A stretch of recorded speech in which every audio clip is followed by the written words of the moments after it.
Hi ಸ್ನೇಹಿತರೆ, ಎಲ್ಲರಿಗೂ ನಮಸ್ಕಾರ. ವೆಲ್ಕಮ್ ಬ್ಯಾಕ್ ಟು ಕನ್ನಡ ಮಾಹಿತಿ ಮಾಧ್ಯಮ ಯೂಟ್ಯೂಬ್ ಚಾನಲ್.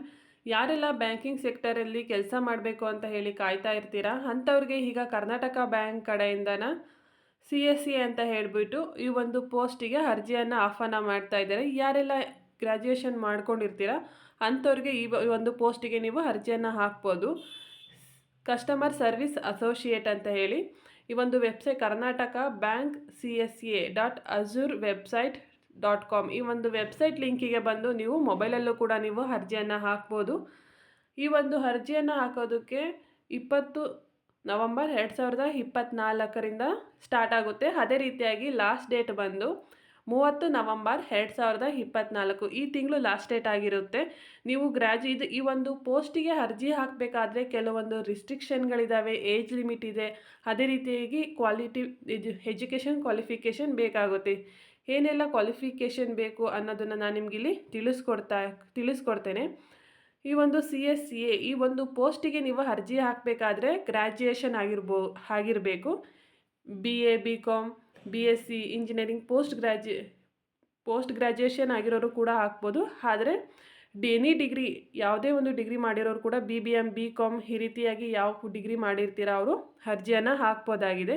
ಈ ಒಂದು ಪೋಸ್ಟಿಗೆ ಇದೆ ಪರ್ಟಿಕ್ಯುಲರಾಗಿ BBM ಹಾಗೆ BCom ಈ ರೀತಿಯೇ ಒಂದು ಏನು ಕಾಮರ್ಸ್ ರಿಲೇಟೆಡೇ ಬೇಕು ಅಂತ ಯಾವುದೇ ರೀತಿಯಾದಂತಹ ಒಂದು ಪರ್ಟಿಕ್ಯುಲರ್ ಆಗಿ ಗ್ರ್ಯಾಜುಯೇಷನ್ ಬೇಕು ಅಂತ ಹೇಳಿಲ್ಲ, ಎನಿ ಡಿಗ್ರಿ ಅಂತ ಹೇಳಿದ್ದಾರೆ.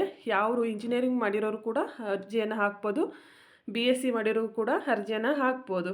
ಅದೇ ರೀತಿಯಾಗಿ ಏಜ್ ಲಿಮಿಟ್ ಇದೆ. ಈಗ OBC ಮತ್ತು ಇತರೆ ಸಾಮಾನ್ಯ ಕ್ಯಾಸ್ಟ್ ಅಂತ ಬರೋರಿಗೆ 26 ವರ್ಷದ ಒಳಗಡೆ ಇರೋರಾಗಿರಬೇಕು. ಅದೇ ರೀತಿಯಾಗಿ SC ST ಕ್ಯಾಂಡಿಡೇಟ್ ಆಗಿದ್ದರೆ ಅವ್ರಿಗೆ 5 ವರ್ಷಗಳ ಕಾಲ ಸಡಿಲಿಕೆಯನ್ನು ಕೊಟ್ಟಿದ್ದಾರೆ.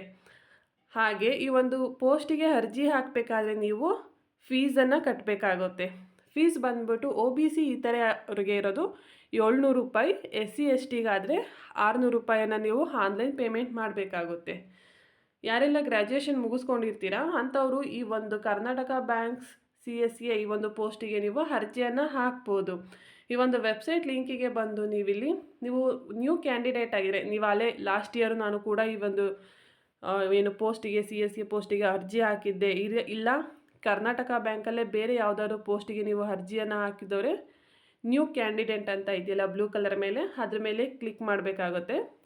ಅಥವಾ ನಾವಲ್ಲೇ ಅರ್ಜಿ ಹಾಕಿದ್ದೀವಿ, ಬೇರೆ ಒಂದು ಇದೇ ಕರ್ನಾಟಕ ಬ್ಯಾಂಕಲ್ಲೇ ಬೇರೆ ಪೋಸ್ಟಿಗೂ ಅರ್ಜಿ ಹಾಕಿದ್ದೀವಿ ಅನ್ನೋರು ಎಕ್ಸಿಸ್ಟಿಂಗ್ ಕ್ಯಾಂಡಿಡೇಟ್ ಅಂತ ಇರುತ್ತೆ, ಗ್ರೀನ್ ಕಲರ್ ಮೇಲೆ ನೀವು ಕ್ಲಿಕ್ ಮಾಡಿ ನೀವಲ್ಲಿ ನಿಮ್ಮ ಪರ್ಸ್ನಲ್ ಡೀಟೇಲ್ಸ್ ಎಲ್ಲ ಏನಿರುತ್ತೆ, ಹಾಗೆ ನಿಮಗಲ್ಲಿ ಎಕ್ಸಾಮ್ ಕೂಡ ಇರುತ್ತೆ. ಈ ಒಂದು ಎಕ್ಸಾಮ್ ಬಂದು 200 ಅಂಕಗಳಿಗೆ ಇರುತ್ತೆ. ಇದು ಬಂದು ಎಲ್ಲನೂ ಇಂಗ್ಲೀಷಲ್ಲೇ ಇರುತ್ತೆ. ನೀವು ಈ ಬಂದು ಆನ್ಲೈನಲ್ಲಿ ನೀವು ಎಕ್ಸಾಮನ್ನು ತೊಗೋಬೇಕು.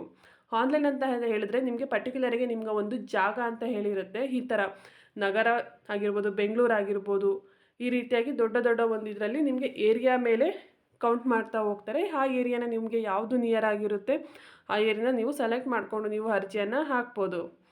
ಅದೇ ರೀತಿಯಾಗಿ ನೀವು ಈ ಒಂದು ಪೋಸ್ಟಿಗೆ ನೀವು ತಗೋಬೇಕಾದ್ರೆ ಆನ್ಲೈನ್ ನಿಮ್ಮ ಪಾಸ್ ಆದರೆ ಮಾತ್ರ ನಿಮಗೆ ಈ ಒಂದು ಪೋಸ್ಟನ್ನು ನೀವು ತೊಗೊಳಕ್ಕಾಗೋದು. ಅದಾದಮೇಲೆ ನೀವು ಆನ್ಲೈನ್ ಎಕ್ಸಾಮು ಪಾಸ್ ಆದ ನಂತರ ನಿಮಗೆ ಫೇಸ್ ಟು ಫೇಸ್ ಇಂಟರ್ವ್ಯೂ ಇರುತ್ತೆ. ಅಲ್ಲಿ ಹೋಗಿ ನೀವು ಇಂಟರ್ವ್ಯೂನ ಕೊಟ್ಟು ಪಾಸ್ ಆದಮೇಲೆ ನಿಮಗೆ ಈ ಒಂದು CSA ಪೋಸ್ಟ್ಗೆ ನೀವು ಜಾಯ್ನ್ ಆಗ್ಬೋದು. ಅದೇ ರೀತಿಯಾಗಿ ಬೇರೆ ಒಂದು ಹುದ್ದೆಗೂ ಕೂಡ ನೀವು ಕರ್ನಾಟಕ ಬ್ಯಾಂಕ್ ಕಡೆಯಿಂದ ನಾವು ಬೇರೆ ಪೋಸ್ಟಿಗೂ ನಾನು ಹಾಕ್ತೀನಿ ಅಂತ ಹೇಳಿದ್ರು ಕೂಡ ನಿಮಗೆ ಸೇಮ್ ಪ್ರೊಸೀಜರೇ ಇರುತ್ತೆ.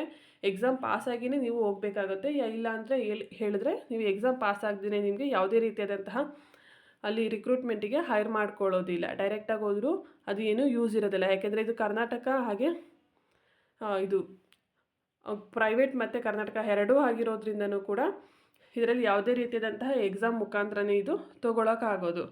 ಈ ಒಂದು ಮಾಹಿತಿ ನಿಮಗೆ ಇಷ್ಟ ಆದರೆ ಈ ವಿಡಿಯೋ ಲೈಕ್ ಮಾಡಿ, ಶೇರ್ ಮಾಡಿ, ಕಮೆಂಟ್ ಮಾಡಿ, ಹಾಗೆ ನನ್ನ ಯೂಟ್ಯೂಬ್ ಚಾನಲ್ ಸಬ್ಸ್ಕ್ರೈಬ್ ಮಾಡಿ. Thank you for watching my YouTube channel.